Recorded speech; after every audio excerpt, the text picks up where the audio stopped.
কয়েকদিনের উত্তেজনা ও হিংসার ঘটনার পর অবশেষে শান্তির বার্তা নিয়ে ঊনকোটি জেলার ফটিকরাইয়ের শিমুলতলায় সূচনা হলো ৭৫তম বটুকু ভৈরব পূজা ও সংহতি মেলার। শনিবার রাতে এক অনুষ্ঠানের মধ্য দিয়ে ৩ দিন ব্যাপী এই মেলার উদ্বোধন করেন রাজ্যের মন্ত্রী তথা ফটিকরাই বিধানসভার বিধায়ক সুধাংশু দাস। ফটিকরাইয়ের সায়দারপাড় শিমুলতলার বর্ণাঢ্য আয়োজনে শুরু হলো ঐতিহ্যবাহী ৭৫তম বটুকু ভৈরব পূজা ও সংহতি মেলা। অনুষ্ঠানে উপস্থিত ছিলেন কুমারঘাট পঞ্চায়েত সমিতির চেয়ারপারসন সুমতি দাস, মেলা কমিটির সভাপতি সমীরণ চক্রবর্তী, রাজনগর গ্রাম পঞ্চায়েতের উপপ্রধান সুব্রত দাস, মেলা কমিটির কোষাধ্যক্ষ মিন্টুলাল দাস সহ অন্যান্য বিশিষ্টজনেরা। আলোচনা রাখতে গিয়ে মন্ত্রী সুধাংশু দাস বলেন, এই পূজা ও মেলাকে কেন্দ্র করে এলাকার সনাতনী মানুষের মধ্যে যেমন আধ্যাত্মিক চেতনা জাগ্রত হবে, তেমনি সাম্প্রদায়িক সম্প্রীতি ও সামাজিক মেলবন্ধন আরো সুদূর হবে। পাশাপাশি সম্প্রতি এই মেলাকে কেন্দ্র করে দুই গোষ্ঠীর মধ্যে সংঘর্ষের ঘটনায় তীব্র নিন্দা জানান তিনি। ভবিষ্যতে যাতে এ ধরনের ঘটনা না ঘটে সেজন্য সবাইকে ঐক্যবদ্ধ থাকার আহ্বান জানান মন্ত্রী।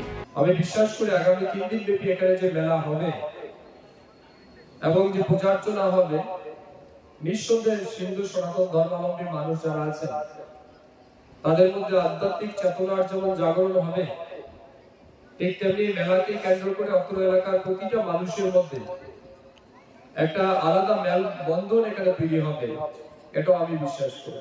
এই মেলাকে কেন্দ্র করে কিংবা কোনো একটা ছোট্ট ঘটনাকে কেন্দ্র করে এখানে প্রথমবার একটা অপ্রীতিকর ঘটনা ঘটেছে, যেটা কোনোভাবেই বাঞ্ছনীয় নয়। এখানে হিন্দু মুসলমান উভয় অংশের মানুষ মিলে দীর্ঘদিন যাবত একে অপরের সাথে মিলেমিশে এখানে বসবাস করছে।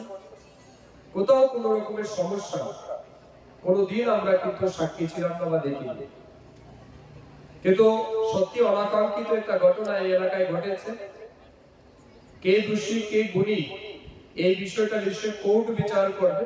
সেই ঘটনার রেশ কাটিয়ে আবারও মেলার আয়োজন হলো এলাকাবাসীর মধ্যে আজও চাপা আতঙ্ক বিরাজ করছে। ফলে এবছর মেলায় লোক সমাগম কিছুটা কম হতে পারে বলে আশঙ্কা করেছেন আয়োজকরা। তবে শান্তি ও সম্প্রীতির বার্তাকে সামনে রেখে সফল মেলার প্রত্যাশা সকলের।